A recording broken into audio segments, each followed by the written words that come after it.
बारिश और लैंडस्लाइड की वजह से जो मनाली के इस तरीके के हजारों होटल हैं, उनमें हालात अभी क्या हैं, ये हम दिखाने की कोशिश आपको करेंगे।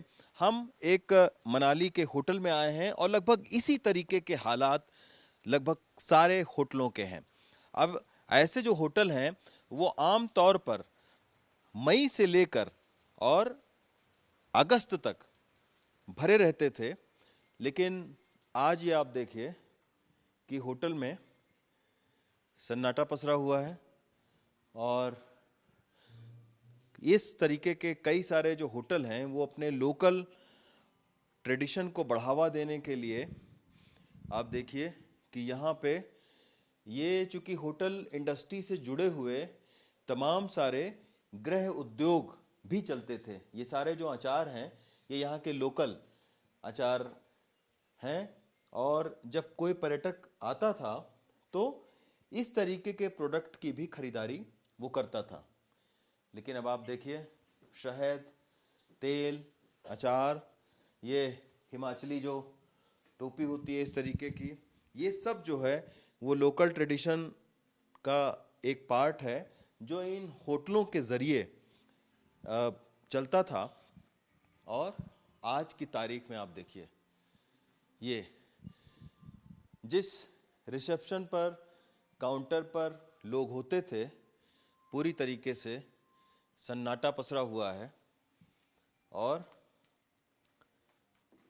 बड़े बड़े इस वक्त इस तरीके के जो वीवीआईपीज हैं, आप देखिए ये वीवीआईपीज आते थे तो आज की तारीख में चूंकि रास्ते सारे बंद हैं हिमाचल प्रदेश में, 600 से ज़्यादा जो सड़कें हैं वो पूरी तरीके से टूट चुकी हैं। लगातार आप देखिए कि बारिश हो रही है, तो इसके वजह से लाखों करोड़ों रुपए का जो इन्वेस्टमेंट है होटल पर, वो पूरी तरीके से अभी फिलहाल ठप पड़ा हुआ है।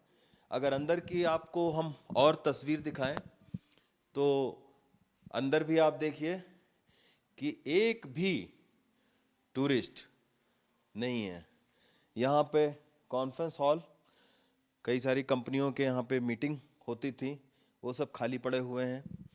और ये इस तरीके का जो रेस्टोरेंट है वो यहाँ पर होटल में है।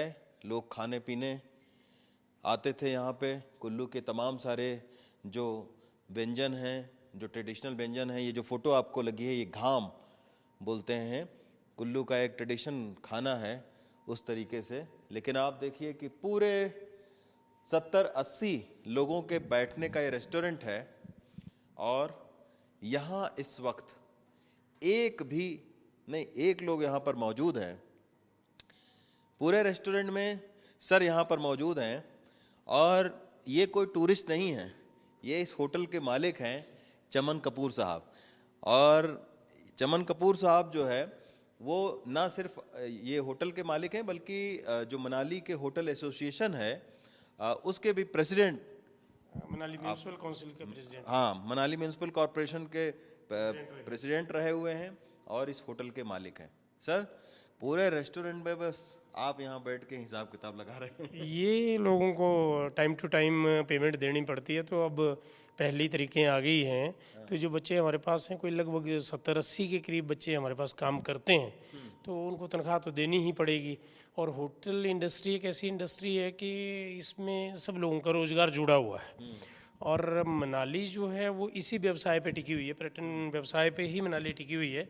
और इस पर्यटन व्यवसाय के साथ साथ लोगों की फसलों का व्यवसाय है और पर्यटन का ज़्यादा है। अच्छा। तो अब ये बारिश होने के कारण क्या है कि हमारा पर्यटन व्यवसाय जो है वो बिल्कुल ही, ये देखो सारे होटल हैं सामने जितने भी हैं, अच्छा, ये सारे होटल मनाली के होटल हैं। हाँ, ये मनाली के राइट बैंक में हैं, इतने ही इस लेफ्ट बैंक पे भी होटल आते हैं। तो पर्यटन व्यवसाय बिल्कुल ठप हो गया है। पहले जो मई जून में पर्यटन व्यवसाय चलता था उससे काफ़ी लोगों को राहत मिलती थी, और उसी से हम जो है वो लगभग आगे के 2-3 महीनों की तनख्वाहें जो है उससे लोगों को निकाल के देते थे।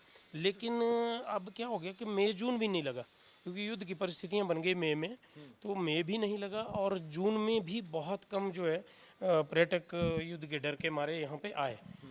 और जुलाई में इमीडिएट जो है वो लगभग जून में 25 जून को पहली बारिश होगी, मानसून जल्दी आ गई और फ्लड आ गया। फ्लड आने के कारण जो हमारा नेशनल हाईवे मंडी है उसमें काफ़ी जगह पे लैंडस्लाइड हो गया और वो नेशनल हाईवे जगह जगह पे टूट गया। उसके कारण वहाँ पे पर्यटक फंसे रहे। तो आज की डेट में सोशल मीडिया है, और सोशल मीडिया के कारण, आओ आपको रूम भी दिखाता हूँ, खाली हैं रूम पड़े हुए सारे।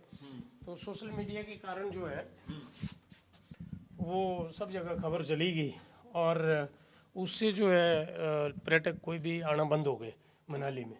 तो पर्यटकों का आना जब बंद हुआ तो सबका काम रुक गया। दूसरी तरफ से सरकारों से कोई राहत नहीं है। सरकारों ने पीछे जैसे ही सरकार आई तो सरकार ने सेस बढ़ा दिया, और एक अपना उसके ऊपर जो सब्सिडी मिलती थी वो सब्सिडी भी बंद कर दी इलेक्ट्रिसिटी के ऊपर। तो जैसे हमारा बिल 2 लाख 2.5 लाख आता था और पर यूनिट 1 रुपए की सब्सिडी मिलती थी, वो कांग्रेस सरकार ने काट दी और अब 2.5 लाख की बदले 3.5 लाख रुपए आता है। तो होटल वालों को सरवाइव करना बहुत ही मुश्किल हो गया है आज की डेट में।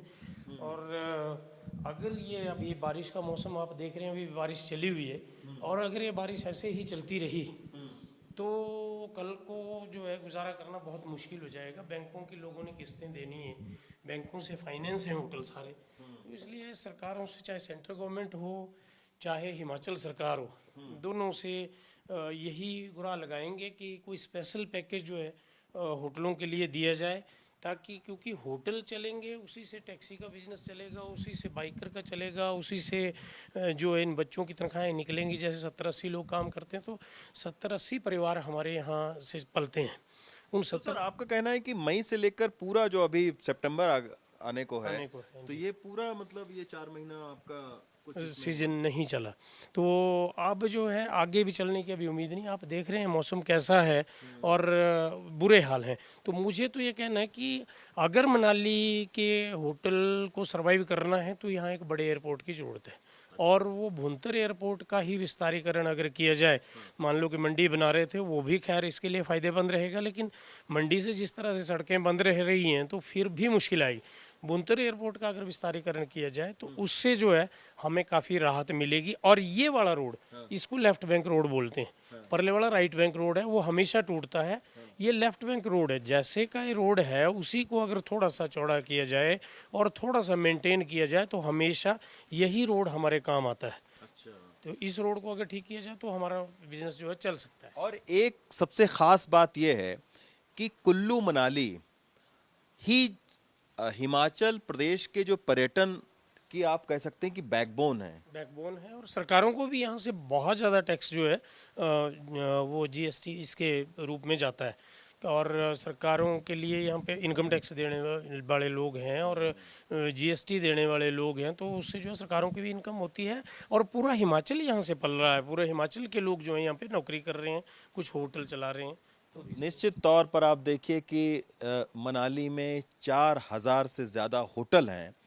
ये हिमाचल प्रदेश के पर्यटन का बैकबोन कहा जाता है, और इस मौसम के वजह से, सड़कें टूटने की वजह से, लैंडस्लाइड की वजह से हिमाचल प्रदेश के जो पर्यटन है उसकी कमर टूट रही है।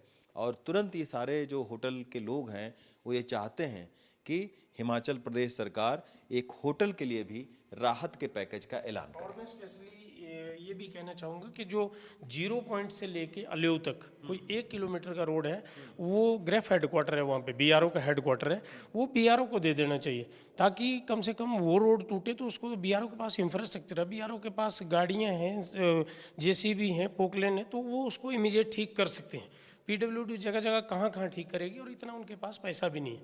तो ये देखिए 60 कमरों का होटल, आवाज गूंज रही है, सारे कमरे खाली पड़े हुए हैं, और हिमाचल प्रदेश के पर्यटन की जो कमर है वो टूट रही है। सरकार से तुरंत जो राहत का पैकेज है उसको ऐलान करने की जो घोषणा है वो करनी चाहिए। मनाली से अश्विनी मेहरा के साथ रवीश रंजन शुक्ला, एनडीटीवी इंडिया।